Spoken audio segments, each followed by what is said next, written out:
Assalamualaikum warahmatullahi wabarakatuh. Nama saya Nur Amirah Syamimi binti Azhar dengan nombor matrik 150502. Di sini saya akan membentangkan tajuk dua, iaitu yang pertama, huraikan senario masalah disiplin murid di sekolah pada masa kini. Yang kedua, huraikan punca-punca kewujudan masalah disiplin dalam bilik darjah, luar bilik darjah dan luar sekolah, serta tanggungjawab guru. Apakah yang dimaksudkan dengan disiplin? Menurut Kamus Dewan, disiplin merujuk kepada latihan pemikiran dan kelakuan supaya boleh mengawal diri sendiri dan patuh pada tata tertib. Selain itu, menurut Mung Sun Sang 1995, disiplin adalah peraturan-peraturan yang dikenakan ke atas pelajar bertujuan untuk mengawal tingkah laku mereka melalui hukuman ataupun ganjaran. Manakala, menurut laporan Jawatankuasa Kabinet 1979, disiplin bermaksud kesanggupan seseorang untuk melakukan sesuatu dengan tertib, mengamalkan tingkah laku yang baik dan tidak mengganggu kepentingan orang lain. Masalah disiplin ini dapat diklasifikasikan kepada 4 jenis, iaitu yang pertama adalah jenayah seperti merosakkan harta benda sekolah, mencuri, berjudi, memeras ugut, menyertai kongsi gelap, penyalahgunaan dadah, menumbuk guru, merokok dan bergaduh. Dan jenis yang kedua pula adalah berkelakuan negatif, iaitu berambut panjang, tidak menghormati guru, bercakap kasar, membuli, membuat bising, tidak membawa buku dan memakai stoking berwarna. Seterusnya adalah masalah disiplin jenis membolos, iaitu seperti ponting kelas atau sekolah ataupun aktiviti kurikulum dan makan di kantin semasa waktu pelajaran. Dan yang terakhir sekali, menipu seperti meniru dalam ujian dan peperiksaan, menyalin kerja murid lain, menandatangani dan menulis sendiri surat ibu bapa serta bercakap bohong. Menurut sumber daripada Sistem Sahsiah Diri Murid dari Kementerian Pendidikan Malaysia (KPM) dapat dilihat dalam jadual ini, di mana berlaku peningkatan pada tahun 2021 sebanyak 326 kes kepada 3,887 kes pada tahun 2002. Seterusnya tercatat 4,994 kes pada tahun 2003 sepanjang Januari hingga Oktober.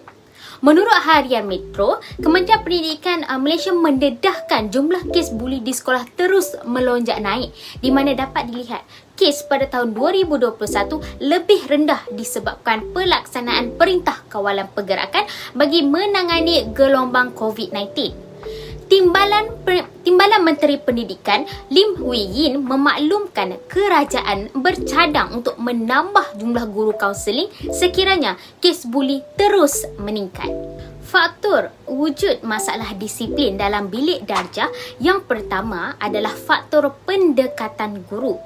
Pendekatan dan kaedah pengajaran yang tidak sesuai dan tidak menarik menyebabkan murid tidak dapat mengekalkan minat mereka sehingga menimbulkan perasaan bosan.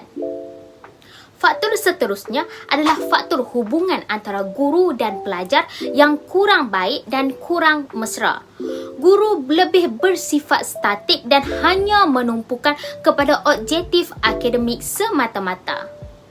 Seterusnya, faktor bilangan murid yang ramai turut menjadi punca wujudnya masalah disiplin dalam bilik darjah. Sememangnya pelajar mempunyai pelbagai tahap kebolehan, iaitu tahap lemah, sederhana atau tinggi, di mana guru ini tidak dapat mengawal kelas dengan baik menyebabkan pelajar yang tertinggal akan mengganggu proses pengajaran dan pembelajaran di dalam kelas. Faktor wujudnya masalah disiplin luar bilik darjah adalah disebabkan budaya dan persekitaran sekolah itu sendiri. Peraturan sekolah yang ketat sedikit sebanyak telah mendorong pelajar tidak suka ke sekolah dan gemar ponting. Tambahan lagi, sekolah tidak mengadakan aktiviti bercorak motivasi dan memberi pandangan yang negatif kepada pelajar bermasalah. Guru juga memberi perhatian yang lebih kepada pelajar pandai sehinggakan pelajar bermasalah dipinggirkan. Manakala sikap tegas guru disiplin telah merenggangkan hubungan dengan pelajar, menyebabkan pelajar memberontak dan bersikap negatif di kawasan sekolah. Faktor wujudnya masalah disiplin luar sekolah adalah yang pertama adalah dari faktor personality pelajar. Keinginan atau kegairahan pelajar untuk mencuba sesuatu yang baru menyebabkan mereka tidak suka dikongkong dan sukakan kebebasan. Malahan, ekoran kurangnya amalan kerohanian sehingga mengganggu emosi yang membawa kepada tindakan terburu-buru tanpa memikirkan kesannya. Selain itu, faktor pengaruh rakan sebaya di mana apa sahaja perlakuan mereka dianggap betul. Ia akan memberi suatu kepuasan kepada mereka apabila dihormati dan mendapat pengiktirafan oleh rakan-rakan yang lain. Faktor masalah keluarga turut mengundang masalah disiplin luar sekolah ini. Terdapat ibu bapa yang kurang menitik beratkan aspek tertentu dalam mendidik, ekoran sibuk dengan kerja yang masing-masing. Hubungan keluarga yang tidak harmoni misalnya sering berlaku pertengkaran, menyukarkan komunikasi dua hala antara ibu bapa dan anak-anak. Oleh itu, menjadi tanggungjawab guru untuk menangani masalah disiplin ini kerana semua guru adalah guru disiplin. Pertama sekali, guru perlulah membimbing pelajar dengan membantu mereka membuat penyesuaian peribadi, sosial, emosi dan akademik dengan persekitaran sekolah, peraturan tata tertib dan sebagainya. Hal ini kerana pelajar amat memerlukan bimbingan guru untuk menyesuaikan diri dengan persekitaran sekolah.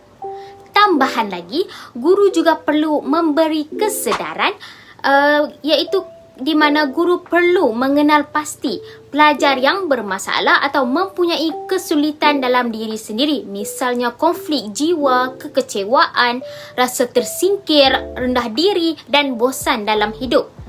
Perbincangan secara individu amat digalakkan agar pelajar ini tidak tersalah langkah dan memilih pilihan atau laluan yang benar. Guru perlu membanteras disiplin di mana guru seharusnya peka dan mengambil tindakan segera sebelum keadaan tidak dapat dikawal lagi. Misalnya, membuat laporan dan dirujukkan kepada guru bimbingan dan kaunseling serta disiplin untuk mengambil tindakan sewajarnya. Bukan itu sahaja, kerjasama antara guru dan ibu bapa perlu dibentuk. Hal ini akan memudahkan perbincangan untuk mengatasi masalah tersebut. Umum mengetahui, ibu bapa merupakan individu yang paling dekat dengan pelajar dan ibu bapalah perlu memantau aktiviti di rumah dan luar rumah agar langkah yang sepatutnya diambil dapat dikenal pasti. Kesimpulannya, terdapat banyak faktor yang mendorong kepada berlakunya masalah disiplin dalam bilik darjah, luar bilik darjah dan luar sekolah ini. Lantaran itu, langkah-langkah berkesan haruslah dikaji dan dilaksanakan bagi mengatasi masalah disiplin ini daripada terus berpanjangan. Penting sebagai seorang guru itu mengawal disiplin pelajar dengan pendekatan yang sesuai agar dapat membentuk sahsiah pelajar yang berakhlak dan berpekerti mulia. Berikut merupakan senarai rujukan yang telah digunakan oleh saya untuk menghasilkan pembentangan bagi tajuk 2 ini. Sekian sahaja daripada saya. Terima kasih.